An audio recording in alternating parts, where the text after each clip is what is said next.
Labas rytas visiems. Turime lygiai 9 valandą ir nieko nelaukiant, manau, ir pradėsime. Labai ačiū visiems prisijungusiems ir dar matau vis besijungiantiems. Tai tikrai kviečiu į šitą mūsų gausų būrį. Žinau, kad didžioji dalis jūsų esate iš mokyklų, iš darželių, tai sakau visiems labas, vaikai labas. Taip pat sakau labas ir kiekvienam suaugusiam besidominčiam aplinkos gerovę ir norintiems sužinoti daugiau ne tik apie atliekų rūšiavimą, bet ir apskritai, kaip mes galime prisidėti prie tos švaresnės, geresnės aplinkos tiek mums, tiek ir visiems, kuriuos turėsime ateinančiose kartose. Tai šiandien turime jau antrąją edukacinę pamoką apie atsakingą atliekų rūšiavimą. Ji bus šiek tiek kitokia. Negu turėjome pačią 1 balandžio mėnesį. Ir stengsime taip ir toliau daryti, kad kiekviena pamoka bus kažkiek turės kitokį kampą. Ir šioje pamokoje mes atsižvelgėme į jūsų užduodamus klausimus, į jūsų atsiliepimus po pirmosios pamokos. Ir atkreipsiu dėmesį, kurioje vietoje turėsime šiek tiek kitaip, negu buvo praeitą kartą. Na, tai aš daugiau nieko nelaukdama ir pradedu. Tai aš esu, šiandien girdėsite ir matysite mane, Vilma, aš esu iš įmonės Econovus, esu pati komunikacijos vadovė ir tvarumo akademijos vadovė. Ir įmonė Econovus tai yra aplinkos ir atliekų tvarkymo įmonė. Ir tikrai ne vienas ir ne vieną kartą galėjote matyti mūsų didžiąsias šiukšliavežes ir žolės pjovimo techniką, ir gatvių valymo, šaligatvių valymo techniką mieste. Tai tas pavadinimas jau turėtų būti girdėtas. Ir mes jau dirbame daugiau kaip 25 metus šioje srityje. Ir mūsų tikslas ir yra, kad dirbame kiekvieną dieną tam, kad turėtume švarę aplinką, kad gyventume joje visi laimingesni ir kad tokią ją ir prisidėtume prie tokios, kuri būtų švaresnė ir ateityje.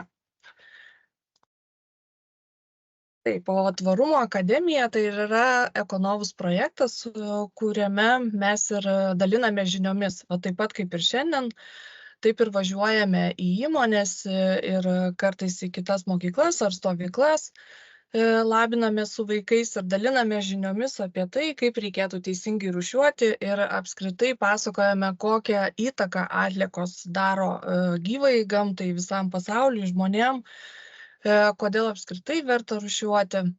Ir žinoma, skatiname diskusiją, kad visi kartu atrastume tuos paprastus būdus, kaip galime būti draugiškesni aplinkai. Na, tai dabar ir pradėkime apie tai, kodėl mes turėtume rūšiuoti. Mes gyvūnus gamtoje labai taip idealistiškai įsivaizduojame labai dažnai. Įsivaizduojame, kad žuvytės labai žydrame vandenyje plaukioja. Paukšteliai irgi, kad minta tik tai šviežiu maistu. Gulbės mums gerai pažįstamos irgi idealiame paveiksliuke plaukioja vandenyje su savo mažyliais. Žuvėdros kirai irgi ilsisi nuo didelio skraidimo, nuo intensyvaus maisto ieškojimo. Bet labai dažnai nutinka taip, kad gyvūnai susiduria su tomis atliekomis. Pavyzdžiui, vėžliukas pagalvoja, kad vandens plastikas yra maistas. Jam tiesiog tas vandenyje esantis plastikas kvepia kaip maistas. Ruonis atrodo tarsi pasipuošęs, bet jis dėja yra įsipainiojęs į plastiko tinklelį. Gulbės, žuvėdra, kiras, tas pats irgi, jie kažkur painiojasi plastiko atliekose, kurias rado vandenyje, sausumoje, paplūdimyje, ten, kur jie paprastai būna.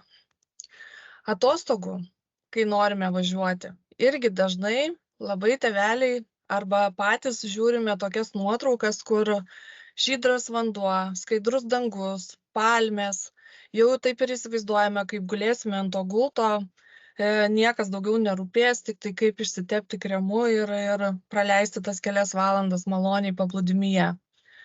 Vakare dar galbūt labai ramumoje norėsime pasimėgauti saulėlydžiu.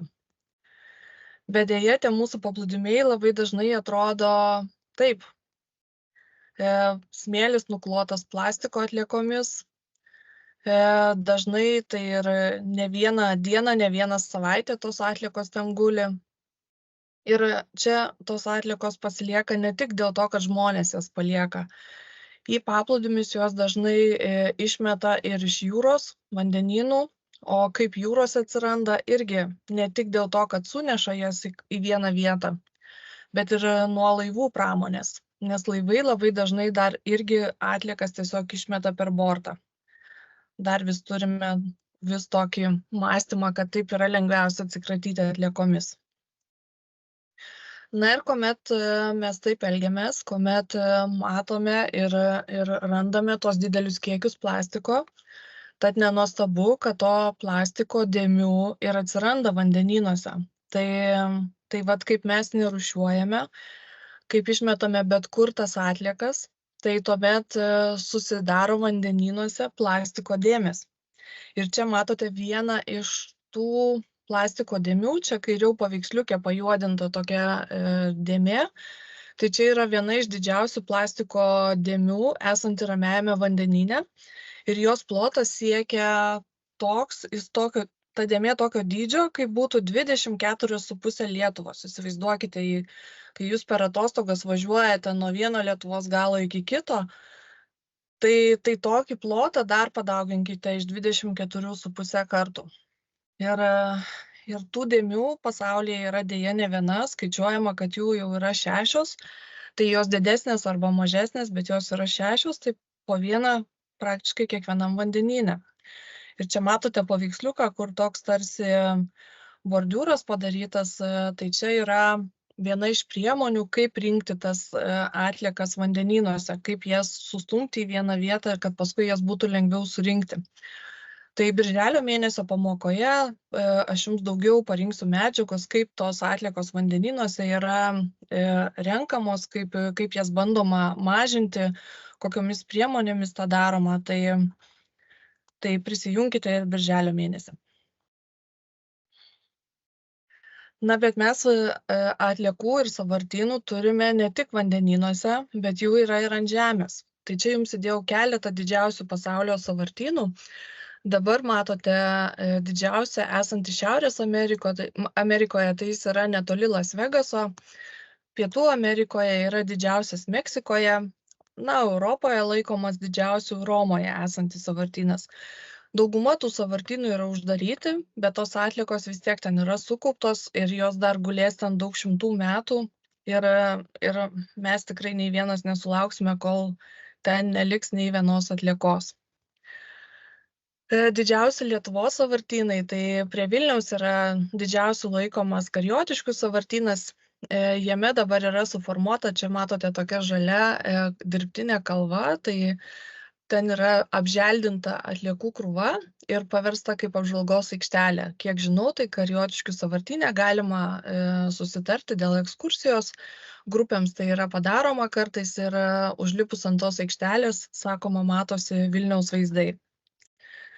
Vidurio Lietuvoje didžiausią turime Lapių sąvartyną, tai čia laikomas didžiausių dirbtinių kalnų Lietuvoje šitas atliekų kalnas. Na ir skaičiuojama, kad Lietuvoje yra daugiau kaip 800 sąvartynų, iš jų veikia 11. Na tai mes sakome, kad sąvartynai yra pavojingi, bet tai kokį pavojų jie vis dėlto kelia? Tai ten kaupiamos tikrai labai dideli atliekų kiekiai, o tos kaupiamos atliekos kenkia tiek žmonėms, tiek ir visai gyvai gamtai. Tai o kaip kenkia, tai tos šiukšlės, pavyzdžiui, gali patekti į gruntinius vandenius, tada į upes, ežerus, vandenynus. Žinoma, atliekos gali užkimšti vandens takus, kanalus, tuomet kyla potvyniai. Neretai sąvartynuose ir dėl netinkamai tvarkomų atliekų ir šiaip dėl didelio jų kiekio kyla gaisrai. O kai kyla gaisrai, tai ką mes tuomet turime, tuomet nuodingos dujos išsiskiria į aplinką ir, ir mes sukvėpuojame jas, kaip ir visi kiti gyvi organizmai. Na ir netinkamai tvarkomos atliekos, didžiuliai jų kiekiai taip pat gali sukelti ir ligų protrūkius, tai taip ir infekcijos gali atsirasti ir žmonės jomis susirgti. Kokia kita dar yra rūšiavimo nauda? Tai ta rūšiavimo nauda labiausiai matosi per mūsų piniginę. Tai pavyzdžiui, mes rūšiuodami galime sumažinti atliekų tvarkymo išlaidas. Ką tai reiškia? Tai reiškia, kad kuo daugiau mes išrūšiuojame, vadinasi, tuo daugiau atliekų, tuo mažiau atliekų patenka į bendrąjį srautą. Tai kadangi iš bendrojo srauto, bendrasis srautas tai yra mišrios komunalinės atliekos, tas mišrių komunalinių atliekų konteineris, į kurį mes metame. Tai kuo mes mažiau rūšiuojame, vadinasi, tuo daugiau išmetame į tą mišrių komunalinių atliekų konteinerį, o vadinasi, iš ten, kur patenka, tai iš ten ir patenka daugiausia į sąvartynus. Tik labai maža dalis iš tų mišrių komunalinių yra vežama deginti. Tai kuo mes daugiau, o kai mes išmetam į rūšiavimo konteinerius, kai išrūšiuojame plastiką, popierių, stiklą, tuomet beveik 60% tų atliekų būna tinkamos perdirbti. Vadinasi, mes jas išvežame, perdirbome ir gauname naujus daiktus. O kita likusi dalis jau patenka į deginimą arba į sąvartyną, bet didžioji dalis vis dėlto tai yra vežamos į deginimo gamyklas ir iš ten tuomet atliekos tampa naudingos, nes jos dar panaudojamos ir kurui. Tai iš gauto kuro mes dar apsišildome ir namus, darbo vietas, mokyklas. Tai vat irgi čia labai didelė rūšiavimo nauda. Ką mes dar rūšiuodami galime padaryti? Galime sutaupyti gamtos išteklių ir energijos. Tai ką mes taip, pavyzdžiui, čia tokį paprastą pavyzdį pasakyčiau. Jeigu mes perdirbę, o ne naujai pagaminę aliuminio skardinę, tai jeigu mes perdirbtume, o ne naujai pagamintume aliuminio skardinę, mes sutaupytume tiek energijos, kad pavyzdžiui užtektų tos energijos televizoriui veikti 3 valandas. Mes taip pat galime sumažinti vandens ir oro taršą, pristabdyti miškų kirtimą. Tai pavyzdžiui, skaičiuojama, kad kiekviena perdirbto popieriaus tona apsaugo maždaug 17 medžių. Tai maždaug taip skaičiuojama, kad tiek medžių lieka augti. Na ir visada labai įdomu pažiūrėti šiek tiek atgal. Kai kalbame apie atliekų tvarkymą, tai dabar mes ir įsivaizduojame visas tas modernias mašinas, kaip didžiulius konteinerius, kaip tos atliekos yra tvarkomos. Bet prieš daug šimtų metų tai viskas buvo daug paprasčiau. Žmonės tiesiog susidėdavo savo sukauptas atliekas į maišus, į dėžes, tuomet ant karučio ir išveždavo kažkur ar tai į duobę, ar tai į griovį, ten, kur jie turėdavo susitarę savo vietą. Bet metai bėgo, viskas tobulėjo, žmonės protingėjo ir buvo sukurtos tuomet jau pažangesnės transporto priemonės ir savaeigės ir motorizuotos. Ir tos atliekos jau pats ir procesas tobulėjo, kaip dažnai tos atliekos buvo vežamos. Tai dar iš jūsų, manau, ne vienas prisimena tuos laikus, kai šiukšles nešdavom tik tai konkrečią valandą ir konkrečias dienas ir tai dažnai laukdavom to pipsiuko ir tada čiupdavom kibirėlį ir bėgdavom į lauką, kad išpiltume, nes jeigu pavėluosim, tai vadinasi, dar turėsim laukti dieną ar 2, kol atvažiuos vėl mašina ir paims mūsų šiukšles. Tai dabar šito dalyko nebereikia mums daryti, turime konteinerius ir jų ne vienas. Ir mums belieka tik tai rūšiuoti ir galime išnešti, kada tik tai prisikaupia, kada prireikia. Na ir šiais laikais jau ir atvažiuoja tos mašinos tokios modernios, dažnai jos turi ir kelias sekcijas, kad tos atliekos nesusimaišytų, kad jas paskui atvežus į rūšiavimo centrą žmonėms būtų lengviau perrūšiuoti, dar kartą peržiūrėti ir paruošti perdirbimui.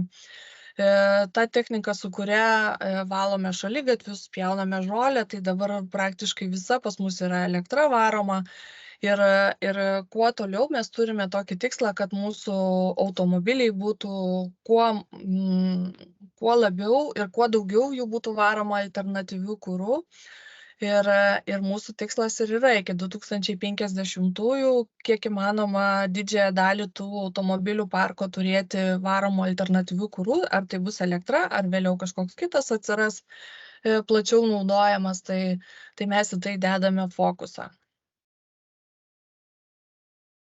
Na, tai aš jau užsiminiau šiek tiek apie tai, kaip tos atliekos keliauja, bet dabar pasižiūrėkime per tokią grandinę supaprastintų būdu. Tai pavyzdžiui, kai mes atliekas išmetame namuose į šiukšliadėžę arba darželyje, mokykloje išmetam į šiukšliadėžę, tuomet prisikaupusi maišą nešame į konteinerį. Maišą išrūšiuotą ir nešame į tam tikrą konteinerį išmesti. Konteinerius atvažiuoja aptarnauti atliekų surinkimo mašina ir tuos konteinerius atliekas susipila į mašiną. Mašina tuomet atvyksta į rūšiavimo centrus, tokių mes visoje Lietuvoje turime 8, ir tos atliekos tuomet ten yra išverčiamos ir centre dirbantys žmonės dar kartą peržiūri tai, ką gyventojai jau būna išrūšiavę. Ir tikrai didžioji dar vis dėja dalis yra, kad randame ir netinkamai išmestų atliekų. Ir mūsų kolegos darbuotojai tikrai turi dar ką veikti, tas atliekas ruošdami perdirbimui. Tai jie, kai ruošia perdirbimui, tai jie peržiūrėdami kiekvieną atlieką iš krūvos, jie ir atskiria į vieną pusę kartonas, į kitą pusę plastikas. Ir tuomet jau šitas atskirtas atliekas supresuoja ir veža, kiti žmonės veža į perdirbimo įmonės. Tai tų įmonių daugiausiai yra užsienyje, viena kita tik tai Lietuvoje, kuri užsima perdirbimu. Na tai štai ir priėjome prie tos dalies, kur kalbėsime apie tai, kaip reikėtų rūšiuoti. Tai šiandien ir atsižvelgiai jūsų atsiliepimus ir klausimus, kuriuos gavome praeitą pamoką, ir nusprendėme šitą dalį šiek tiek praplėsti. Tai padetalizuosime labiau, ką į kiekvieną konteinerį galima mesti, ko negalima. Taip pat įdėjome ir dažniausiai mums užduodamus klausimus, kurie kartojosi. Tai šiandien praeisime detaliau. Jeigu vis dar bus kokių neaiškumų, iškils klausimų, bet kokių, tai tikrai rašykite į susirašinėjimą, apžvelgsime juos pamokos pabaigoje. Gerai, tai ir pradėkime. Popierius ir kartonas. Tai į šitą konteinerį tikrai galima mesti laikraščius, žurnalus, knygas, kopijavimo popierių, tai čia tas, kur būna biuruose, darbo vietose. Galima mesti popierinės ar kartoninės pakuotės, tik svarbu, kad jos būtų tuščios, neužterštos. Čia taip pat keliauja ir pakavimo popierius ir dovanų maišeliai. Tai dabar vienas iš dažnesnių klausimų ir būna, ar galima išmesti riebalai suteptą kartono dėžutę, picos kartono dėžutę, dažniausias klausimas, į popieriaus ir kartono konteinerį. Tai kaip jūs įdomu galvojat, bet taip atrodo šita dėžutė kartoninė, kaip ir nėra plastiko priemaišų, galėtume mesti į kartoną, bet deja ne. Šita picos dėžė dažnai būna permirkusi, sutepta riebalais ir ji bet kokiu atveju nebetiks perdirbimui, nes tie riebalai tiesiog bus įsigėrę į kartoną. Nesvarbu, kad jie bus pradžiūvę, bet vis tiek tas kartonas jau bus užterštas. Tai tokia dėžutė turėtų būti metama į bendrųjų atliekų konteinerį arba mišrių komunalinių atliekų konteinerį. Kitas klausimas, kuris irgi dažnas būna, ar galime išmesti dovanų pakavimo popierių į popieriaus ir kartono konteinerį? Tai taip, tokį popierių galima mesti ir į popieriaus ir kartono konteinerį. Ir ten labiau susiduriame galbūt, jeigu būna kokios juostelės, kaspinėliai, tai tokie dalykai tuomet keliauja į mišrias komunalinės, bet jeigu tik apie dovanų popierių galime, tai jį galima mesti į popieriaus ir kartono konteinerį. Ir žinoma, visada pagalvokite, pažiūrėkite, galbūt galima tą dovaną labai gražiai išpakuoti ir tą popierių galėsite panaudoti antrą kartą. Ir pasielgsite tvariai tuomet. Kitas labai dažnas klausimas prie popieriaus kartono rūšiavimo, tai ką daryti su popieriniais rankšluosčiais. Tai čia ir su tualetiniu popieriu, ir vienkartiniam servetėlėm, ir popieriniais rankšluosčiais, kur juos galima mesti. Ar tikrai popieriaus ir kartono konteinerį galėčiau išmesti? Tai ne, vis dėlto juos turime mesti į mišrių komunalinių atliekų konteinerį, arba tie, kurie jau rūšiuojate maisto atliekas. Tokie rankšluosčiai, servetėlės ir tualetinis popierius gali būti metamas į maisto atliekų konteinerį. Plastikas. Plastikas irgi dažnai mūsų buityje sutinkamas dalykas. Kitą kartą mes net nesusimastome, kad pavyzdžiui, kokia nors pakuotė nuo šampūno, nuo kremo yra plastikas deja. Tai vat pažiūrėkime dabar, ką galime mesti į plastiko konteinerį. Tai žinoma, visi plastikiniai buteliai, įprastiniai, nuo gėrimų, nuo kitos taros, plastikiniai buteliai keliauja čia. Tetra Pak, Ela Pak pakuotės. Tai čia kalbame apie pieno ir sulčių pakuotės. Tai jos keliauja į plastiko konteinerį. Maisto pakuotės, tai dėžutės, indeliai, tai čia kalbame apie bet kokią tarą, kuri yra plastikinė. Pavyzdžiui, jogurto indelis, grietinės indelis, maisto dėžutė išsinešti, kur pasiemame maisto pietums.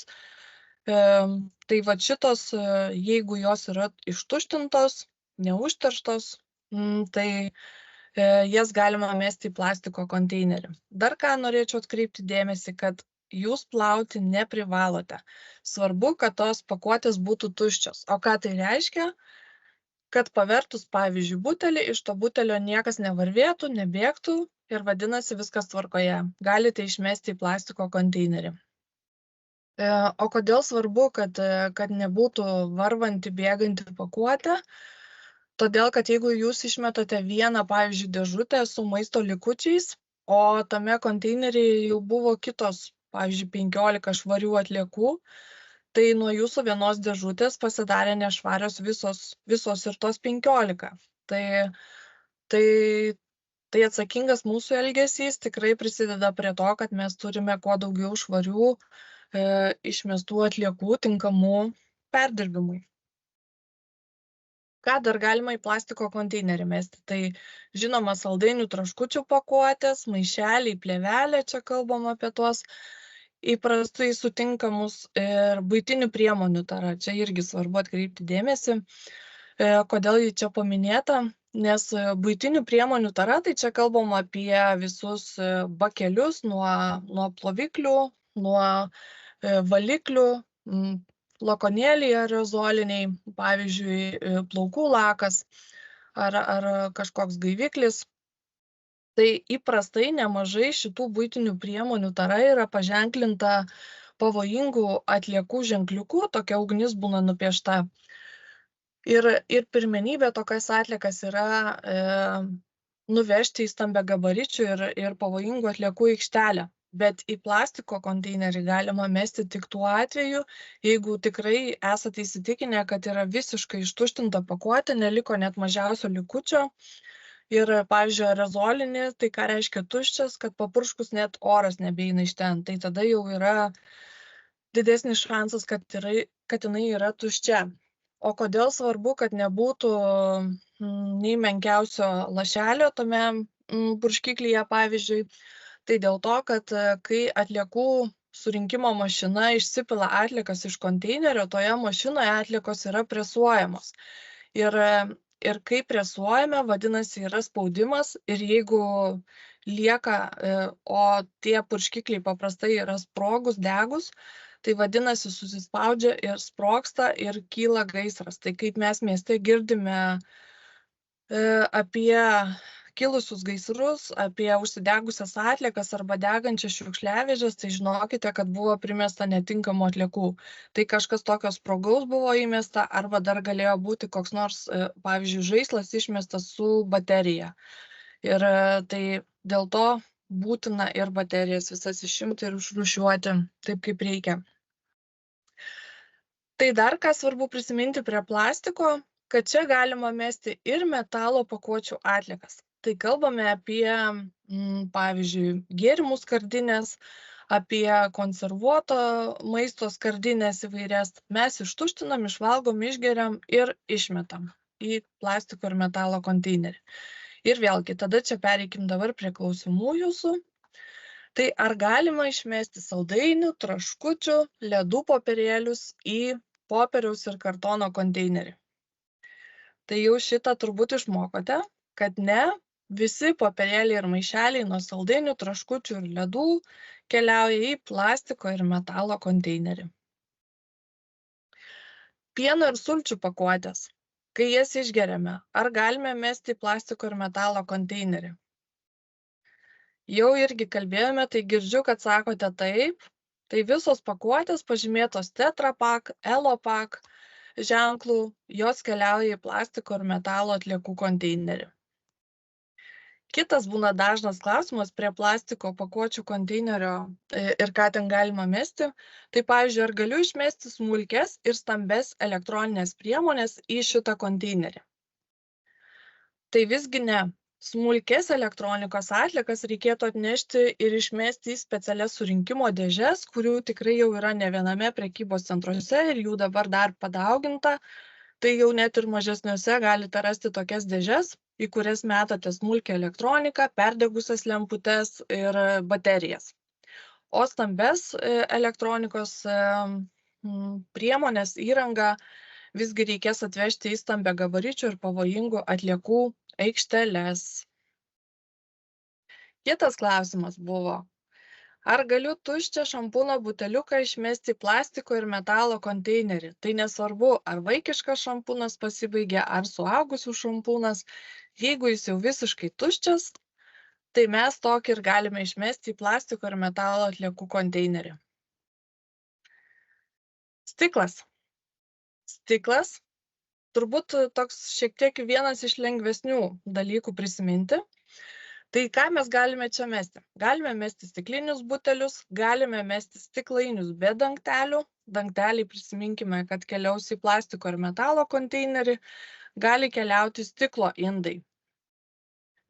Irgi turime vieną iš dažnesnių klausimų, tai ar galiu išmesti elektros lemputes į stiklo konteinerį? Tai ne.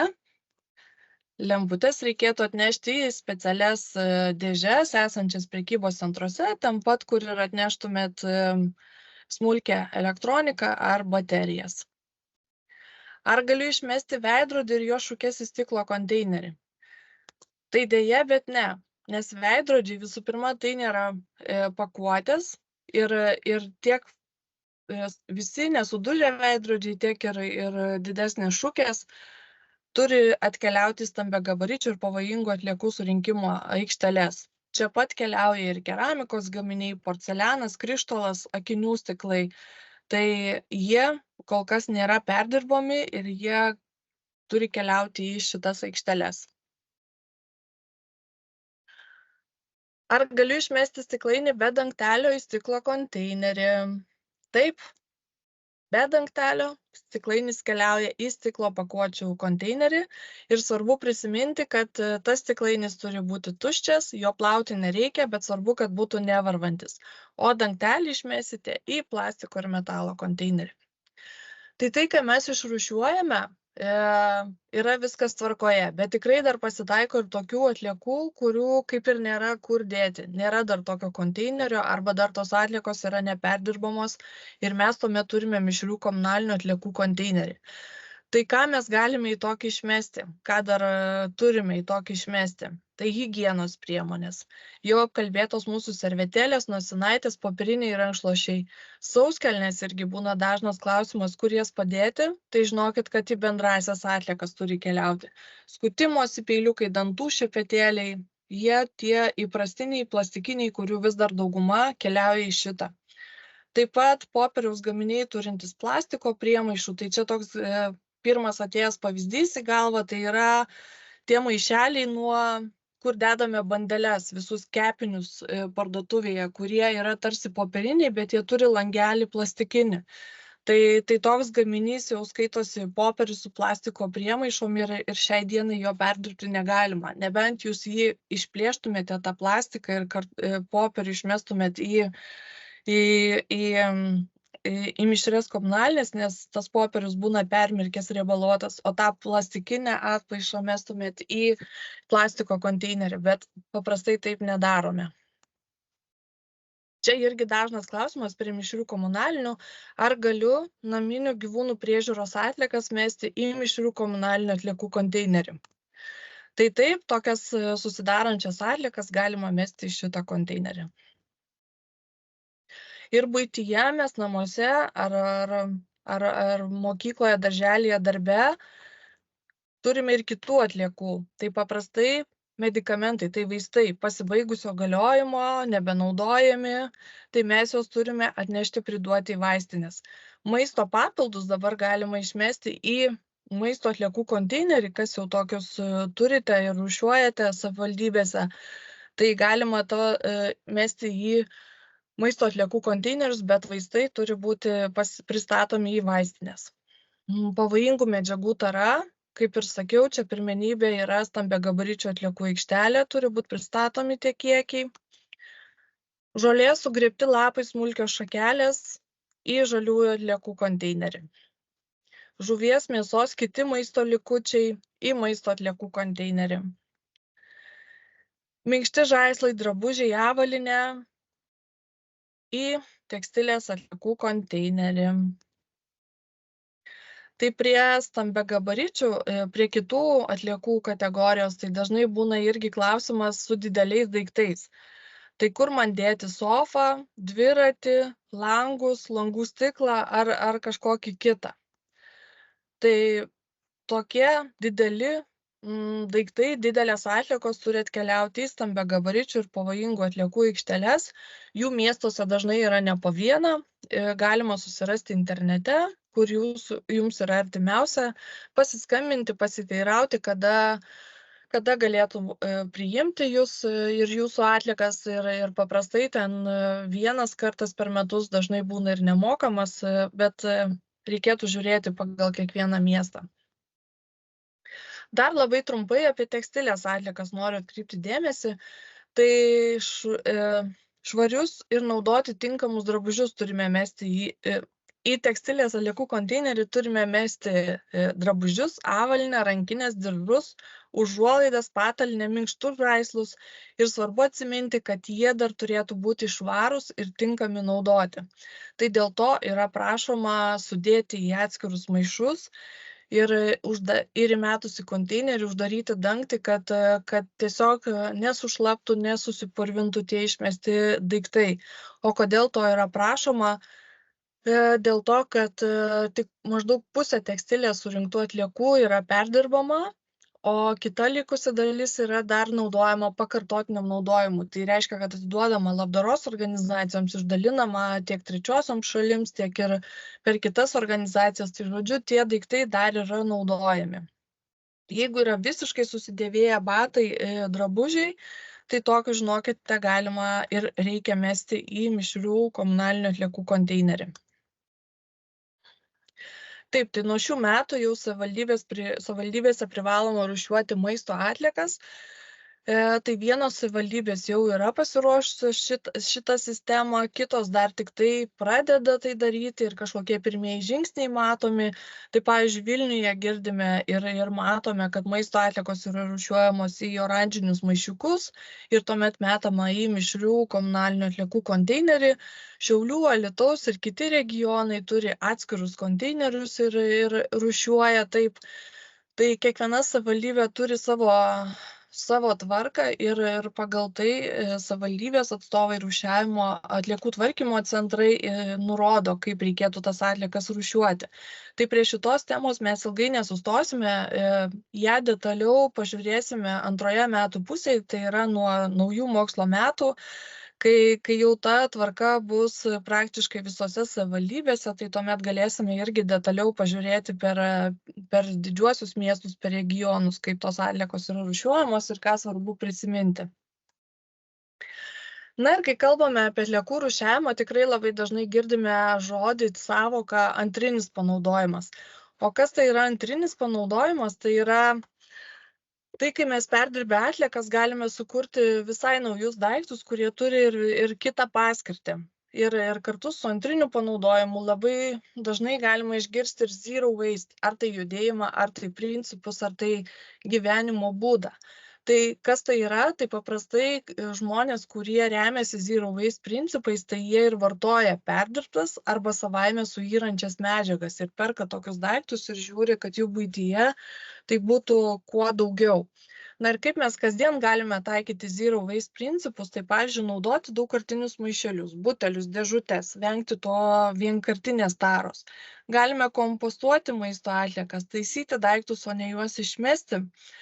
Pirkdami produktus galime turėti savo pakuotę arba rinktis prekę su kuo mažesniu įpakavimu. Na ir žinoma, prieš pirkdami daiktą galime pasigilinti, kaip įmonė kūrė tą produktą, koks yra gamybos procesas pačioje įmonėje ir kiek jisai yra tvarus.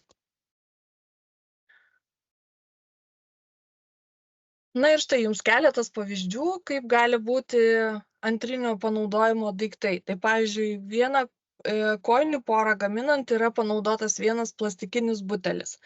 Užrašinė yra padaryta iš perdirbto popieriaus ir kavos tirščių. Daugkartinis kavos puodelis yra pagamintas iš perdirbtų kavos pupelių luobelių.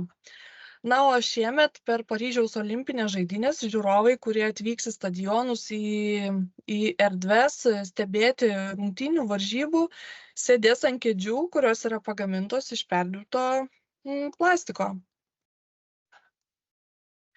Na ir iš tikrųjų mes kalbame jau apie atliekų didžiulius kiekius, tai kaip pasekmę, o iš ko atsiranda tos atliekos? Tai atsiranda iš mūsų pirminio veiksmo, tai yra vartojimo. Ir dažnai tas vartojimas būna labai didelis, neatsakingas, kad mes spontaniškai daiktus perkame, vartojame ir tuomet didžiuliai atliekų kalnai susidaro kaip pasekmė mūsų elgesio. Na ir į šitą atsakingo vartojimo būtent temą yra daug būdų, kaip pažiūrėti. Tai vienas iš jų yra menas. Na ir, pavyzdžiui, va čia kairėje matote instaliaciją Choras. Tai ją sukūrė Agnė Kišonaitė kartu su mūsų įmonė Ekonovus. Mes pasikvietėme Agnę, kad padėtų mums perteikti ir akcentuoti, kodėl yra svarbu atsakingas vartojimas. Tai šita instaliacija atsirado prieš pat Kalėdas, pirmą kartą Vilniuje ir tas choras dainuoja specialiai sukurtą sutartinę, kuri ir kviečia susimastyti, kaip mes vartojame prieš šventes. Nes mes skaičiuojame, kad prieš šventes atliekų kiekis padidėja 60%, kai įprastai vienas žmogus per metus sugeneruoja 500 kg atliekų. Tai ir dar tas kiekis padidėja. Tai instaliacija yra tam, kad jūs stovėtumėt prie choristų ir pagalvotumėt, kiek patys vartojate ir kaip galbūt kai ką galite ir sumažinti, peržiūrėtumėte savo įpročius. Na, o dešiniau yra Turkijos menininkės sukurti paveikslai, jie buvo demonstruoti oro uoste ir jinai tos paveikslus kūrė iš daiktų, kuriuos rado oro uoste. Tai ten visko yra. Ir telefono dėkliukų, ir plastikinių atraižų, ir įvairių kabelių, ir tušinukų, ir ko tik tai ten pavyko rasti ir ką žmonės vis palieka, pameta oro uostuose arba tiesiog išmeta kaip atliekas. Taip, ir mes menininkais galime būti kiekvienas. Čia labai ačiū mokyklai, kuri pasidalino savo darbeliais, pieno pakelių ir jogurto indelių. Ir čia pasidalino idėją, kaip galima juos panaudoti. Tai pavasarį daigino įvairius augaliukus ant palangės ir žiūrėjo, kaip jie auga. Na ir čia šiaip dar keletas idėjų iš interneto, kaip galima panaudoti turimas atliekas, turimas pakuotes. Tai jeigu turite mokyklose savo padarytų darbelių iš atliekų, drąsiai siųskite Tvarumo akademija eta ekonovus LT, pasidalinsime ir čia, ir socialiniuose tinkluose jūsų kūryba ir šedevrais. Ir taip įkvėpsime vieni kitus. Na ir dar labai trumpai apie tai, kaip mes galime gyventi tvariau, tai jau tikrai ne vieną būdą paminėjome. Tai pavyzdžiui, tikrai rūšiuokime ir toliau atliekas, tikiu, kad tą darote. Pirkime kokybiškus daiktus, taupykime elektrą, vandenį ir kai kada nevažiuokime automobiliu, o pasirinkime viešąjį transportą arba eikime pėsčiomis arba dviračiu važiuokime.